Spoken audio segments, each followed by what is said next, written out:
Tolerance Paradox. Can a tolerant society remain tolerant if it tolerates intolerance?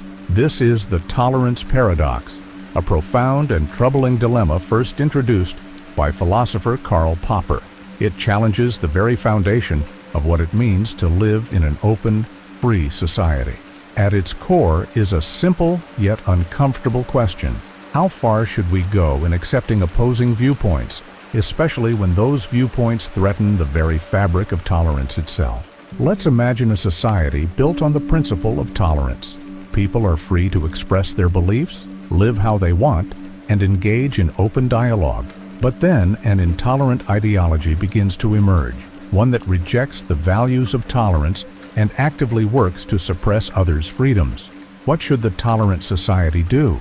If it tolerates the intolerant, it risks being overrun by those who reject tolerance altogether.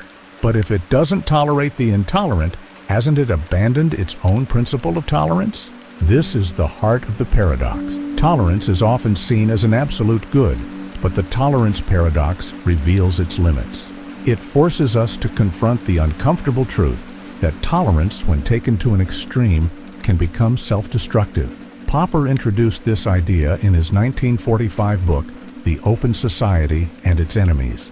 He argued that unlimited tolerance leads to the erosion of tolerance itself. If a society allows intolerant ideologies to take root and spread unchecked, those ideologies can eventually undermine the freedoms that made the society tolerant in the first place. Popper's solution was clear but controversial. A tolerant society must reserve the right to be intolerant toward intolerance. On the surface, this might sound contradictory. After all, how can a society committed to tolerance justify being intolerant? But Popper's argument isn't about suppressing disagreement or silencing opposing viewpoints. It's about drawing a line when those viewpoints actively threaten the rights and safety of others. The goal isn't to eliminate conflict or disagreement, but to protect the very conditions that make a tolerant society possible. The tolerance paradox isn't just a philosophical puzzle. It has real-world implications. Consider freedom of speech, one of the cornerstones of a tolerant society. Should this freedom extend to those who use it to spread hate speech, incite violence, or advocate for the suppression of others' freedoms? Some argue that even the most offensive ideas should be allowed in the name of free expression, trusting that open debate will expose and discredit harmful views. Others contend that allowing such speech can create an environment where intolerance thrives, ultimately putting vulnerable groups at risk. History offers plenty of examples where the tolerance paradox has played out in dramatic ways. In the early 20th century, many democratic nations tolerated the rise of authoritarian movements, believing they could coexist with democratic values. But in cases like Nazi Germany, that tolerance allowed intolerant ideologies to gain power and dismantle democracy from within. These historical lessons show that unchecked tolerance can have devastating consequences. But where should we draw the line? This is where the tolerance paradox becomes especially tricky. Not all forms of intolerance are equally dangerous, and not all disagreements threaten the fabric of society. Disagreeing with someone's political views or cultural practices isn't the same as advocating for their suppression. The challenge lies in distinguishing between harmful intolerance that needs to be addressed and healthy conflict that should be encouraged. Critics of Popper's idea often raise concerns about who gets to decide what counts as intolerant. They argue that labeling certain ideas or groups as intolerant can be subjective and prone to abuse. A government or group in power could misuse this principle to silence dissent under the guise of protecting tolerance. This highlights the delicate balance a society must strike between protecting itself and avoiding authoritarianism. The tolerance paradox also raises important questions about human psychology and group dynamics. Intolerance often arises from fear, ignorance, or a sense of threat. Addressing these underlying causes through education, dialogue, and empathy can be more effective than simply suppressing intolerant ideas. But even these approaches have limits, especially when dealing with ideologies that are fundamentally opposed to dialogue or compromise. In today's polarized world, the tolerance paradox feels more relevant than ever. We see debates over free speech, censorship, and the boundaries of tolerance play out daily, from social media platforms to political arenas. As we navigate these challenges, the paradox reminds us that tolerance isn't just about accepting differences. It's about actively protecting the principles that make coexistence possible. So, what can we learn from the tolerance paradox? First, it teaches us that tolerance has limits, and those limits are necessary to preserve the values we hold dear. Second, it challenges us to think critically about how we respond to intolerance, whether through open dialogue, legal protections, or in extreme cases, restrictions. And finally, it reminds us that a tolerant society is not a passive one. It requires vigilance, courage, and a willingness to confront difficult questions about freedom, fairness, and justice. The tolerance paradox isn't just a problem to be solved. It's a reflection of the complexities of living in a diverse and open society. It forces us to grapple with the tension between our ideals and the realities of human behavior. And perhaps its greatest lesson is that tolerance isn't a static principle. It's a dynamic process, one that requires constant effort to uphold. In the end, the paradox doesn't weaken the idea of tolerance. It strengthens it by showing us that true tolerance is not about accepting everything, but about standing firm in defense of what matters most. Value paradox. Why is water, which is essential for life, so cheap, while diamonds, which have no real survival value, are so expensive? This is the value paradox, also known as the diamond water paradox, and it challenges how we think about worth, utility, and the things we value in life. First articulated by Adam Smith, the father of modern economics, this paradox has puzzled thinkers for centuries, revealing surprising truths about human decision-making and the nature of value. To understand the value paradox, let's start with the basics. Water is vital. We need it to drink, to grow food, to clean, to survive. Without water, life as we know it would end. Diamonds, on the other hand, are essentially luxury items. They're used for adornment, industrial tools, and symbolic gestures like engagement rings. But you could live your entire life without ever needing a diamond. So why is it that water, which is essential, is often free or costs very little, while diamonds, which are non-essential, are staggeringly expensive? The paradox lies in the difference between two types of value: utility and exchange value. Utility refers to the usefulness of something, its ability to satisfy a need or want. Water has enormous utility because it's indispensable for life. Exchange value, on the other hand, refers to what something can be traded for in a market, and this is where the paradox emerges. Water has high utility but low exchange value, while diamonds have low utility but high exchange value. The resolution to this paradox lies in a concept called marginal utility, which explains how value is influenced by scarcity and context. Marginal utility is the additional satisfaction or benefit you get from consuming one more unit of something. Think of it this way: if you're stranded in the desert, dying of thirst, a glass of water would be priceless.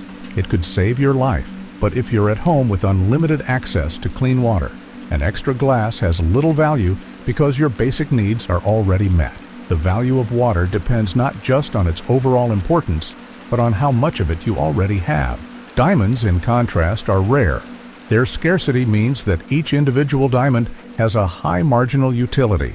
Because they're not easily available, people are willing to pay a premium for them, even though they don't have the life-saving utility of water.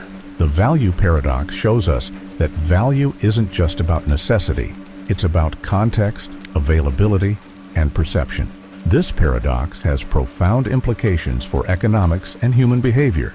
It reveals how markets operate, not on absolute value, but on relative value.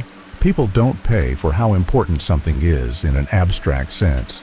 They pay for how much it's worth to them in the moment, given their needs and circumstances. This is why luxury goods, which are scarce and desirable, command high prices, even if they have little practical use. The value paradox also challenges us to think critically about the things we prioritize and pursue. It reminds us that value is often subjective, shaped by culture, society, and individual preferences. What one person sees as valuable, another might see as unnecessary.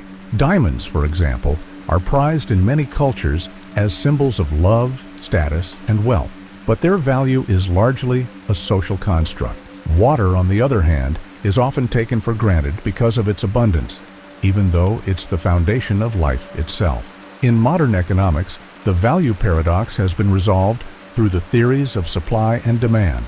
Water is cheap because it's abundant and easy to access in most parts of the world.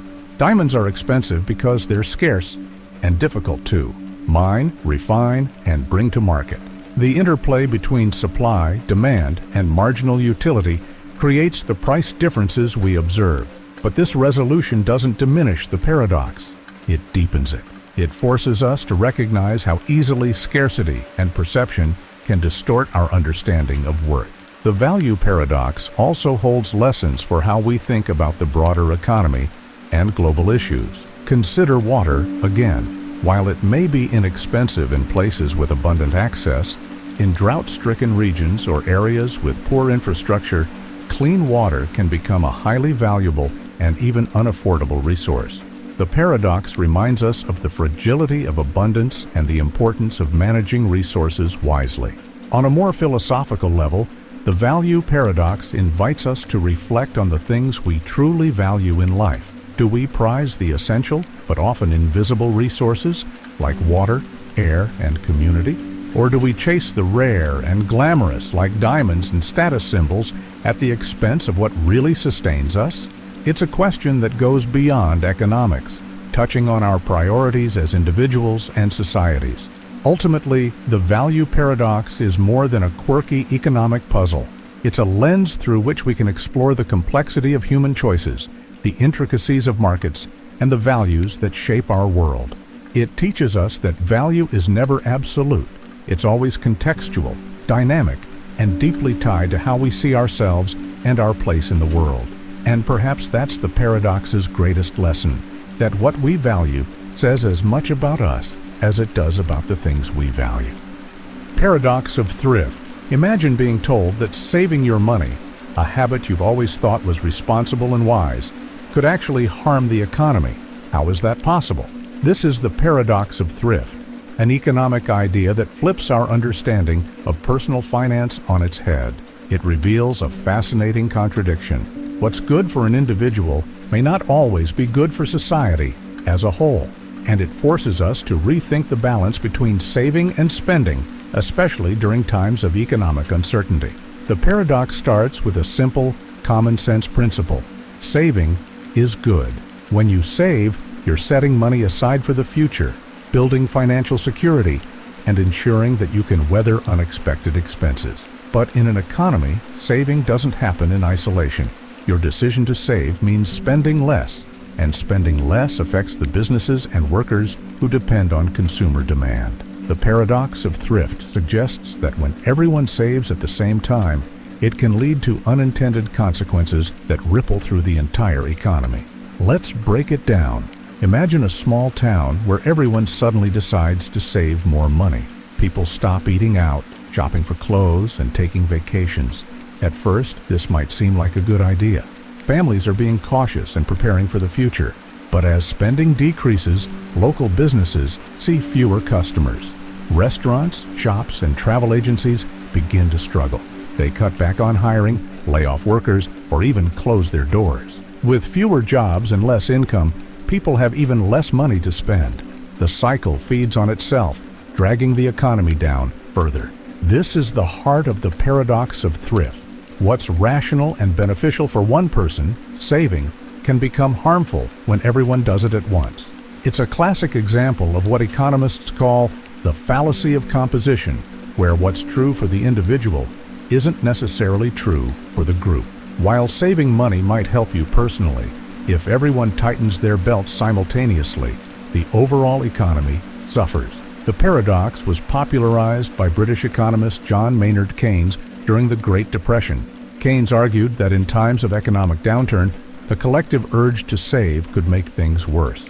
When demand falls, businesses cut production, unemployment rises, and the economy spirals downward. In these situations, Keynes suggested, what the economy needs isn't more saving, it's more spending. By spending money, people create demand, which drives production, creates jobs, and stimulates growth. But the paradox of thrift doesn't mean saving is always bad. In a healthy economy, saving plays an important role in fueling long-term growth. Savings become investments, funding businesses, infrastructure projects, and innovation. The paradox applies specifically to periods of economic contraction when a sudden increase in saving can exacerbate a recession. It's a reminder that the impact of saving depends on the broader economic context. The paradox also raises important questions about the role of government in managing the economy. If individuals and businesses are cutting back during a recession, who can step in to keep demand alive? Keynes argued that this is where governments come in, through public spending on projects like infrastructure, education, or healthcare. Governments can inject money into the economy, create jobs, and stimulate demand. This idea forms the basis of Keynesian economics, which has shaped how many countries respond to economic crises. Critics of the paradox of thrift argue that it oversimplifies the complexities of an economy. Some believe that saving, even during a downturn, is ultimately beneficial because it leads to investment and future growth. Others worry that encouraging spending during a recession can lead to excessive debt, both for individuals and governments. These debates highlight the tension between short-term solutions and long-term stability, a challenge that policymakers face in every economic crisis. The paradox of thrift also has a psychological dimension. In uncertain times, fear and anxiety drive people to save more, creating a self-reinforcing cycle. This is why consumer confidence plays such a critical role in economic health. When people feel optimistic about the future, they're more likely to spend, fueling growth. When fear takes over, the economy contracts. The paradox reminds us that economics isn't just about numbers. It's about human behavior and the emotions that drive our decisions. So what can we learn from the paradox of thrift? First, it teaches us to think critically about the relationship between individual choices and collective outcomes. It shows that actions that seem responsible on a personal level can have unintended consequences when scaled up. Second, it highlights the importance of balance. Saving and spending are both essential, but their impact depends on timing and context. And finally, it underscores the interconnectedness of an economy. No one acts in isolation. Our decisions affect others, and their decisions affect us. In a world that often celebrates individual responsibility, the paradox of thrift challenges us to think collectively. It reminds us that the health of an economy depends not just on what we do for ourselves, but on how we contribute to the broader system. And perhaps most importantly, it shows us that economics isn't just about dollars and cents. It's about the choices we make and the values we share as a society. So the next time you're deciding whether to save or spend, remember, it's not just a personal decision. It's part of a much larger story. And that's what makes the paradox of thrift so life-changing. It forces us to see the bigger picture, to think beyond ourselves, and to navigate the delicate balance between individual and collective well-being. Barber Paradox. Imagine a small town with a peculiar rule. There is only one barber, and this barber shaves everyone in town who does not shave themselves. The rule is simple and absolute. The barber must shave all those who don't shave themselves and only those who don't shave themselves. But here's the question: who shaves the barber? At first glance, it seems like there should be a straightforward answer. But as you think it through, the situation becomes impossible. If the barber shaves himself, he violates the rule because the barber is only supposed to shave those who don't shave themselves. But if the barber doesn't shave himself, then he must follow the rule and shave himself because he shaves everyone who doesn't. No matter how you approach it, the barber ends up trapped in a logical contradiction. This is the Barber Paradox. The Barber Paradox was introduced by British mathematician and philosopher Bertrand Russell to illustrate a deeper issue in the foundations of logic and mathematics. On the surface, it's a playful thought experiment, but it actually points to a serious problem. What happens when a set or system refers to itself? In this case, the barber's shaving rule creates a self-referential loop that cannot be resolved without breaking its own logic. To understand the paradox more deeply, let's step back and look at what's happening here. The barber's job is defined by a rule. He must shave all and only those who do not shave themselves. This rule divides the townspeople into two groups, those who shave themselves and those who don't. But when we try to include the barber in one of these groups, the rule collapses. If he shaves himself, he belongs to the group of people who shave themselves, which means he shouldn't be shaving himself. If he doesn't shave himself, he belongs to the group of people who don't shave themselves, which means he should shave himself. There's no way for the barber to follow the rule without creating a contradiction. At its core, the Barber Paradox is about self-reference. What happens when a rule or system applies to itself? It's a close relative of the liar's paradox, where a statement like, "This sentence is false," creates a similar loop of contradiction. Both paradoxes show how self-reference can break the rules of logic, creating situations where no consistent solution exists. But the Barber Paradox isn't just a quirky thought experiment. It has profound implications for mathematics, philosophy, and even computer science. Bertrand Russell used it to highlight a problem with set theory, a branch of mathematics that deals with collections of objects. In the early 20th century, mathematicians believed that any logical statement about sets should make sense. For example, you could talk about the set of all chairs or the set of all numbers. But Russell noticed a problem when he considered the set of all sets, that your understanding of themselves. At first, this idea seems harmless. Most sets don't contain themselves. For example, the set of all apples doesn't include itself. It's a set, not an apple. But when you try to define the set of all sets that don't contain themselves, you run into a problem. Does this set contain itself? If it does, then by definition it shouldn't. And if it doesn't, then by definition it should. This contradiction, known as Russell's paradox, shook the foundations of mathematics and forced mathematicians to rethink how they defined sets and logical systems. The Barber Paradox is a simplified version of this problem, designed to make the issue easier to understand. It shows how seemingly simple rules can create profound contradictions when they're applied to themselves. This has practical implications far beyond mathematics. In computer science, for example, self-referential systems can create bugs or crashes. A program that tries to analyze itself might run into infinite loops or contradictions, just like the barber. The paradox also has philosophical implications, especially when it comes to understanding the limits of logic and language. We often assume that logic is the ultimate tool for making sense of the world, but paradoxes like this one show that even logic has its boundaries. Self-reference is everywhere in human thought, from the way we describe ourselves to the way we construct systems of rules. The Barber Paradox reminds us that these systems are not always as solid as they seem. So, what's the solution to the Barber Paradox? The short answer is that there isn't one, not within the rules of the paradox itself. The only way to resolve the contradiction is to change the rules. In the case of mathematics, Russell's paradox led to the development of new systems, like set theories that avoid self-referential definitions. In everyday life, the lesson is that some problems can't be solved within their own frameworks. Sometimes, the only way to move forward is to step back and rethink the assumptions that created the problem in the first place. The Barber Paradox may seem like a small, playful puzzle, but it opens the door to some of the most profound questions about logic, reasoning, and the way we make sense of the world. It challenges us to think critically about the systems we create and the assumptions we take for granted. And perhaps most importantly, it shows us that even the simplest ideas can contain hidden depths, paradoxes that force us to see the world in a completely new way. Dichotomy Paradox. Imagine you're about to walk across a room. Simple, right? But before you can reach the other side, you have to cover half the distance. Then, to cover the remaining half, you have to travel half of that distance, and then half of that, and so on. Suddenly, you're trapped in an infinite series of steps, each smaller than the last. If you can't complete an infinite number of tasks, how can you ever reach the other side?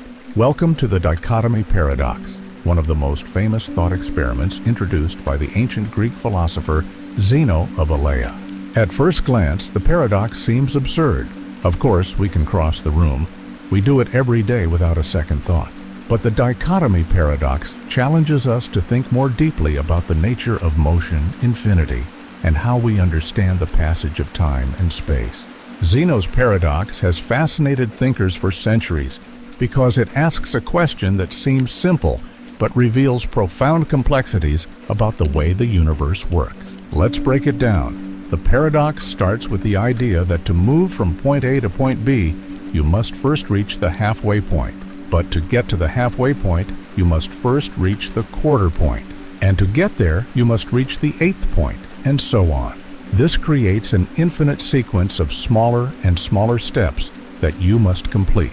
The problem is that completing an infinite number of tasks seems impossible. If there are infinitely many steps, how can motion ever occur? How can you ever take the first step, let alone reach your destination? The paradox highlights a fascinating conflict between our everyday experience and the logical implications of dividing space and time into infinitely small parts. In reality, we have no trouble crossing rooms, walking down streets, or traveling great distances. But Zeno's paradox forces us to confront a deeper question. How do we reconcile the idea of infinite divisibility with the fact that motion clearly happens? One way to approach this is through the concept of an infinite series. Mathematically, the distances described in the paradox, half, then a quarter, then an eighth, and so on, form a convergent series. When you add up all these fractions, their sum approaches a finite number, the total distance between point A and point B. In other words, even though the series involves infinitely many terms, the total distance remains finite. This mathematical insight resolves the paradox on a practical level, showing that the infinite steps Zeno describes can indeed be completed in a finite amount of time. But Zeno's Dichotomy Paradox isn't just a mathematical puzzle, it also raises philosophical questions about the nature of reality. If space and time can be infinitely divided, does that mean they're made up of infinitely small parts? Or is there a fundamental limit to how far we can divide them? These questions lie at the heart of debates about the nature of the universe, from ancient philosophy to modern physics. In the 20th century, quantum mechanics and relativity added new layers to this discussion. Quantum mechanics suggests that space and time may not be infinitely divisible, but instead have a smallest possible unit, known as the Planck length and Planck time. These fundamental limits challenge the idea of infinite divisibility and offer a potential resolution to Zeno's paradox on a physical level. If there's a smallest possible step, then the infinite sequence of smaller and smaller steps described in the paradox simply doesn't exist in the real world. At the same time, Einstein's theory of relativity revolutionized our understanding of space and time by showing that they're not separate entities, but part of a single, interconnected fabric. Motion, according to relativity, is not about objects moving through absolute space, but about changes in the relationships between objects in space-time. This perspective shifts the focus of Zeno's paradox, suggesting that motion might be better understood as a continuous process rather than a series of discrete steps. The Dichotomy Paradox also has implications for how we think about infinity itself. Infinity is a concept that challenges human intuition. It's not just a very large number, but a fundamentally different kind of quantity. Zeno's paradox forces us to confront the idea that infinity can appear in the smallest details of motion, as well as in the vastness of space and time. It reminds us that even the most ordinary experiences, like walking across a room, can contain mysteries that stretch the limits of our understanding.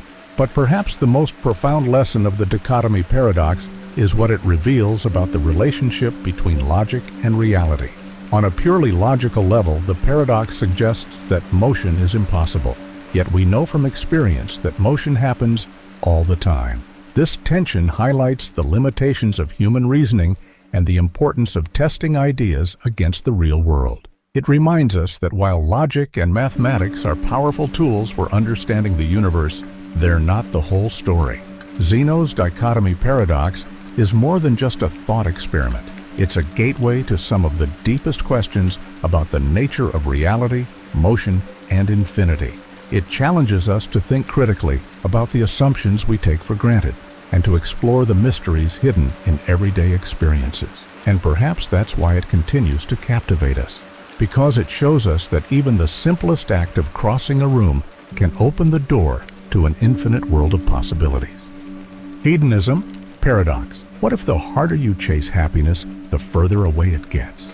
This is the Hedonism Paradox, a fascinating and counterintuitive concept that challenges our most basic assumptions about pleasure, happiness, and the pursuit of a meaningful life. At its core, the paradox reveals a strange truth. When you make pleasure your ultimate goal, it often eludes you.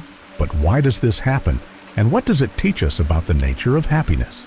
Let's start by unpacking what hedonism means. Hedonism is the philosophical idea that pleasure is the highest good, the ultimate purpose of life.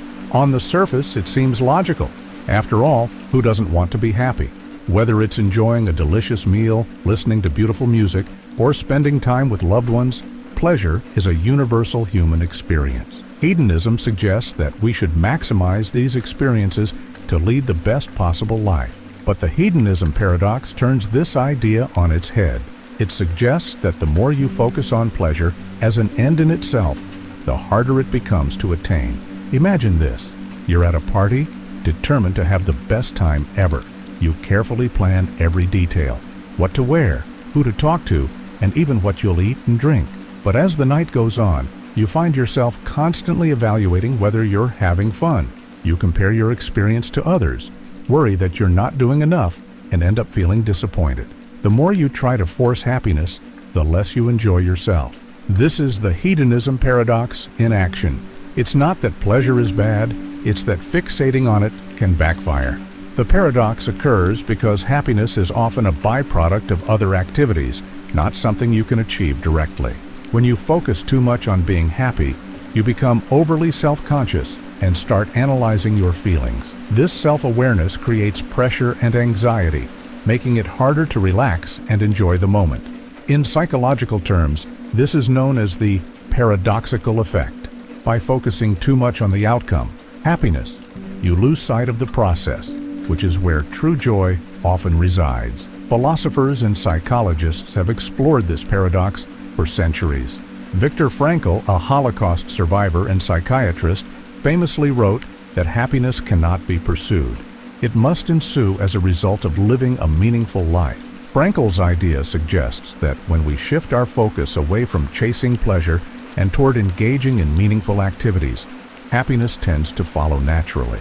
This aligns with modern research in positive psychology, which shows that people who prioritize purpose and connection over pleasure often report higher levels of life satisfaction. But the hedonism paradox doesn't mean that pleasure is unimportant.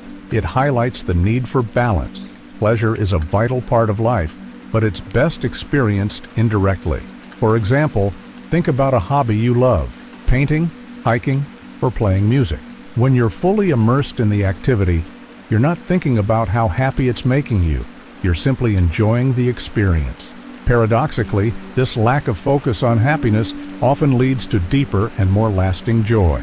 The paradox also raises important questions about modern society. We live in a culture that constantly encourages us to seek happiness through consumerism, social media, and self-help advice. Advertisements promise that the right car, vacation, or gadget will make us happy. Social media bombards us with curated images of other people's seemingly perfect lives, fueling the idea that happiness is something we should always be chasing. But the hedonism paradox reminds us that this constant pursuit can be self-defeating. It challenges us to rethink what it means to live a fulfilling life and to resist the pressure to measure our worth by how happy we appear to be. So how can we escape the trap of the hedonism paradox? One approach is to focus on intrinsic goals rather than extrinsic ones. Intrinsic goals are things we value for their own sake, like personal growth, relationships, and creativity. Extrinsic goals like money, status, or appearance are often pursued because we think they'll bring us happiness. Research shows that people who prioritize intrinsic goals tend to be happier and more fulfilled because they're not chasing external validation. Another strategy is to cultivate mindfulness, the practice of being fully present in the moment.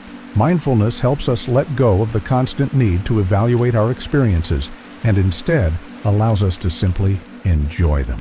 By focusing on what we're doing rather than how it makes us feel, we can break free from the self-consciousness that fuels the paradox. The hedonism paradox also invites us to embrace the full range of human emotions.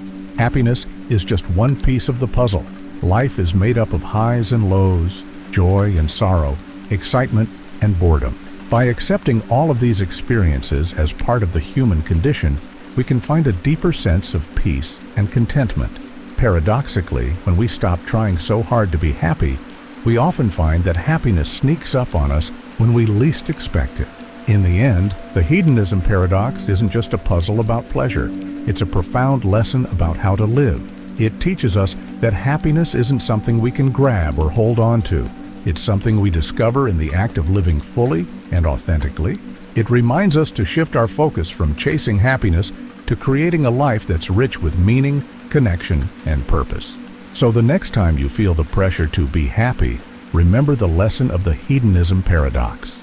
Let go of the chase, immerse yourself in the moment, and trust that joy will find you in its own time. After all, happiness is less about where you're going and more about how you're traveling. And sometimes the best way to find it is to stop searching and simply live. Sorites Paradox. How many grains of sand make a heap? One grain certainly isn't a heap. Two grains aren't either. But what if you keep adding grains, one at a time? At what exact point does the pile of sand become a heap? This question lies at the heart of the Sorites Paradox, a fascinating thought experiment that reveals how seemingly simple ideas can unravel into profound complexity. At first glance, the paradox seems easy to dismiss. After all, you might say, a heap is just a general term. It doesn't need to be precise. But the moment you start asking where the line is drawn, things get tricky. If one grain doesn't make a heap, and adding one more grain doesn't suddenly transform it into a heap, does that mean no amount of grains can ever form a heap? This slippery slope of reasoning challenges not just how we define heaps of sand, but how we deal with vague concepts in general. The Sorites Paradox takes its name from the Greek word soros, meaning heap, and has puzzled philosophers for centuries. It isn't just about sand, it's about how we define anything that lacks clear boundaries. Think about baldness. At what point does a person with thinning hair become bald?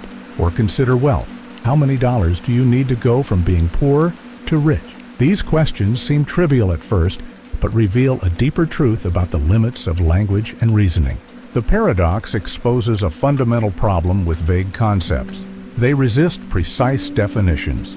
Words like heap, bald, or rich are useful because they allow us to talk about general ideas without needing exact measurements. But when pushed to their limits, these concepts become ambiguous. The Sorites Paradox forces us to confront this ambiguity and question how we can make sense of a world filled with fuzzy boundaries. But Sorites Paradox is by introducing the idea of degrees or gradual change. Instead of thinking in absolutes, heap or not a heap, we could think in terms of probabilities or thresholds. For instance, we might say that as the number of grains increases, the likelihood of the pile being considered a heap gradually rises. This approach avoids drawing a hard line, but raises another question. How do we decide where to place these thresholds? Even with degrees, the problem of vagueness remains. Another proposed solution is to embrace the idea of context. In some contexts, a pile of 50 grains might be called a heap, while in others, it might not. For example, if you're talking about grains of sand on a beach, a small pile might not qualify as a heap. But if you're looking at grains on a table, even a tiny pile might seem like a heap by comparison. This context-dependent view acknowledges that definitions are flexible, shaped by the situations in which they're used. The Sorites Paradox doesn't just challenge how we think about words, it has real-world implications. Take laws, for example.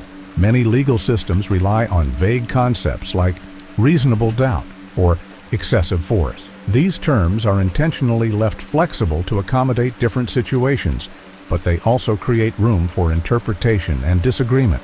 The paradox reminds us that while vagueness can be useful, it can also lead to uncertainty and conflict. Similarly, the Sorites Paradox applies to social and ethical questions. Consider climate change. At what point does a gradual increase in temperature become a crisis? Or think about social issues like inequality. How much disparity is too much? These are not just abstract questions. They influence how we respond to some of the most pressing challenges of our time. The Sorites Paradox forces us to confront the fact that many of these problems don't have clear-cut solutions. But perhaps the most profound lesson of the Sorites Paradox is what it reveals about our need for clarity in a messy, ambiguous world.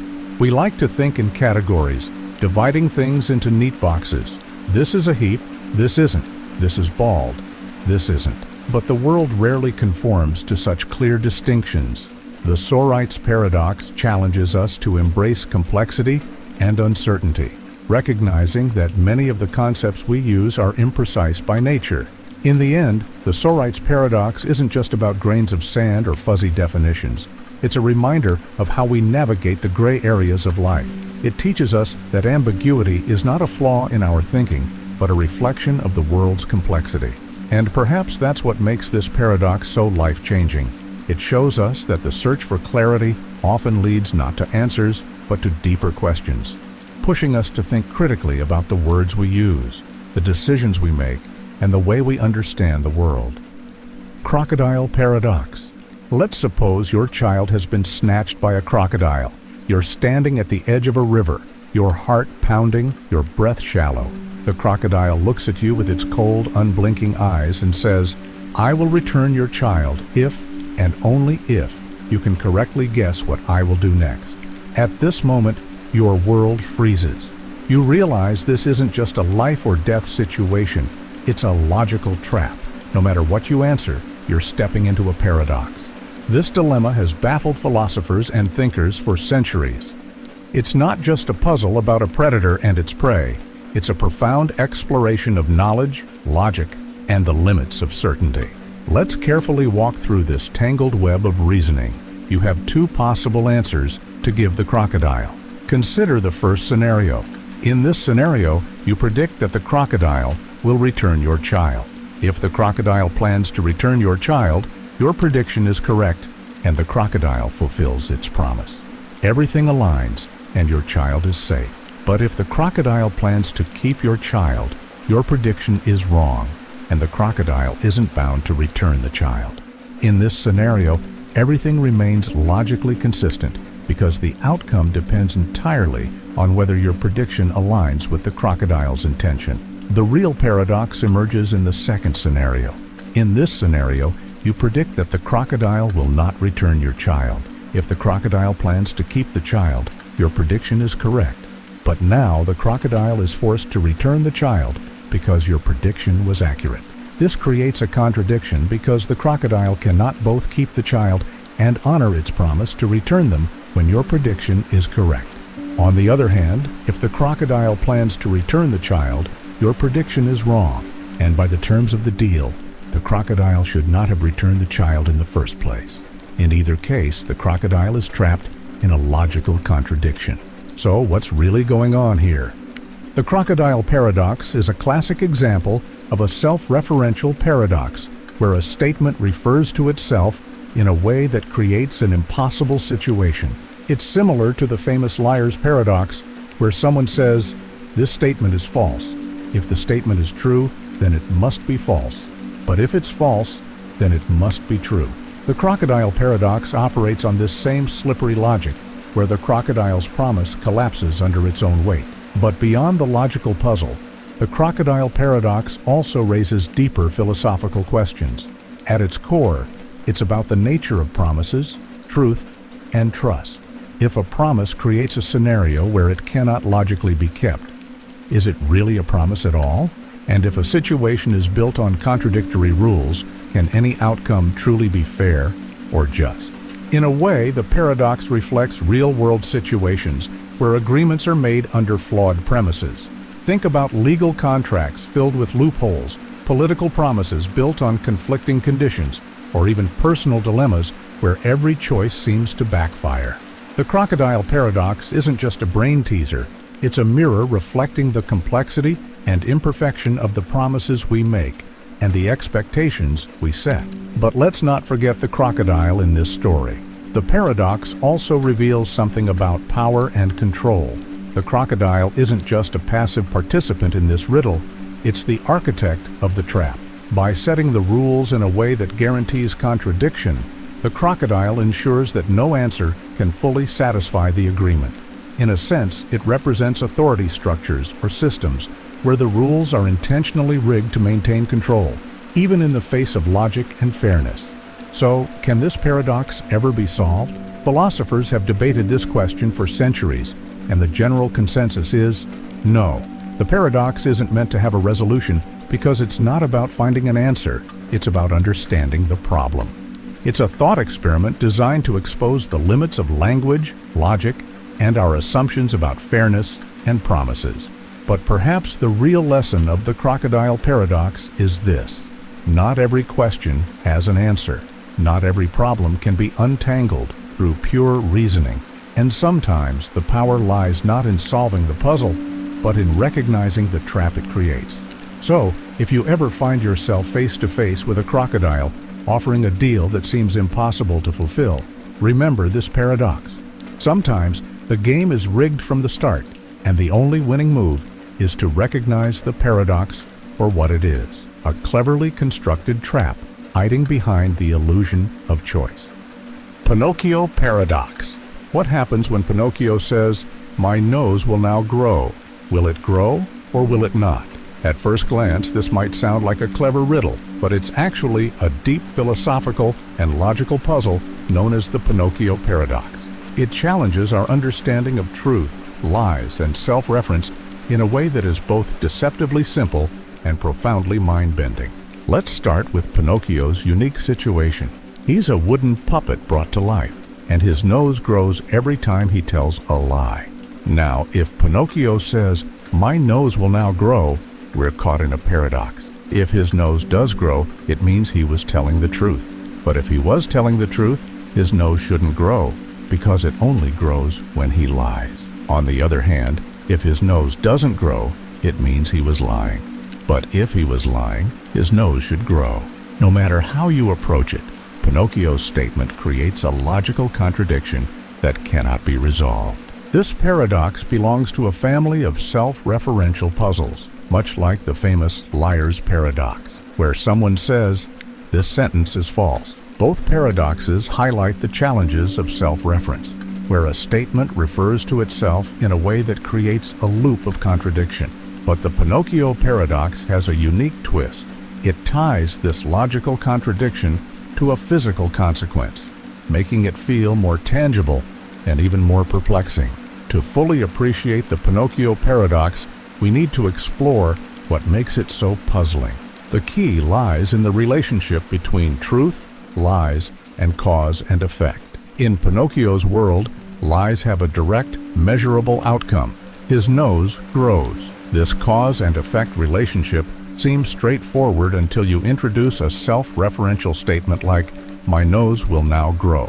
At that point, the logic breaks down, because the outcome determines the truth of the statement. But the truth of the statement also determines the outcome. It's a feedback loop that defies resolution. What makes the Pinocchio Paradox so fascinating is how it challenges the way we think about language and reality. In our everyday lives, we rely on language to describe the world around us. Statements are either true or false, and we assume there's a clear distinction between the two. But the Pinocchio Paradox shows that this distinction isn't always so clear. When language refers to itself, it can create situations where truth and falsehood blur together, leaving us with no clear answers. Philosophically, the Pinocchio Paradox raises profound questions about the nature of truth and meaning. What does it mean for a statement to be true or false? Can something be both true and false at the same time? These questions have been debated by philosophers for centuries, and the Pinocchio Paradox brings them into sharp focus. It forces us to confront the limits of our understanding and consider the possibility that truth might be more complex than we often assume. The paradox also has implications for logic and mathematics, particularly in the study of formal systems. In the early 20th century, mathematician Kurt Gödel proved that any sufficiently complex formal system contains statements that cannot be proven true or false within the system itself. The Pinocchio Paradox is a playful reminder of this limitation, showing how self-reference can create problems that defy resolution. But the Pinocchio Paradox isn't just an abstract puzzle. It also has real-world relevance. It highlights the challenges of dealing with self-referential systems, which appear in fields ranging from computer science to law. For example, a computer program that tries to analyze its own code can run into loops or contradictions, much like Pinocchio's statement. Similarly, legal systems sometimes create rules that conflict with themselves, leading to situations where it's impossible to determine the correct outcome. The paradox also has a psychological dimension. It reflects the human tendency to overanalyze and second-guess ourselves, especially when faced with complex or contradictory situations. Just as Pinocchio's statement ties itself in knots, our own thoughts can sometimes create mental loops that are difficult to escape. The paradox serves as a reminder to approach such situations with curiosity and humility, recognizing that not every problem has a clear or simple solution. So, what can we learn from the Pinocchio Paradox? First, it teaches us to question our assumptions about truth, logic, and language. It shows that even the most basic ideas can become profoundly complex when viewed from a new perspective. Second, it challenges us to think critically about self-reference and the limitations of our understanding. And finally, it reminds us that paradoxes aren't just problems to be solved. They're opportunities to explore the mysteries of thought, language, and reality. In the end, the Pinocchio Paradox isn't just about a wooden puppet with a growing nose. It's a doorway into some of the deepest questions about how we make sense of the world. It invites us to embrace complexity, to think beyond the surface, and to see the beauty in the puzzles that make life so endlessly fascinating. So the next time you hear Pinocchio say, "My nose will now grow," remember, it's not just a clever riddle, it's a journey into the very heart of logic and meaning. Sword and Shield Paradox. Imagine a merchant boasting about his incredible weapons. "This sword," he says, "is so sharp, it can cut through anything." Then he picks up a shield and declares, "And this shield is so strong, it can block any attack." A curious onlooker raises a hand and asks, "What happens if your sword strikes your shield?" The merchant freezes, realizing the contradiction. This is the Sword and Shield Paradox, also known as the paradox of the irresistible force and the immovable object.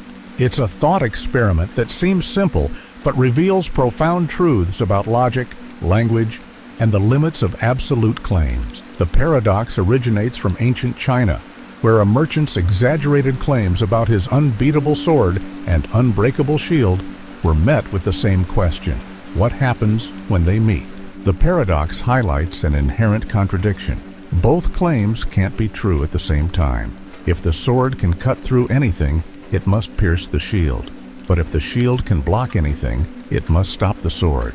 The two absolute qualities cancel each other out, creating an impossible situation. On the surface, this seems like a clever puzzle, but it's more than that. The Sword and Shield Paradox forces us to confront the limitations of absolutes. Absolute claims like, "This sword can cut through anything," or "This shield can block anything," are appealing because they sound definitive and powerful. But when two absolutes collide, they expose the flaws in their logic. The paradox reminds us that the world is rarely as black and white as absolute statements make it seem.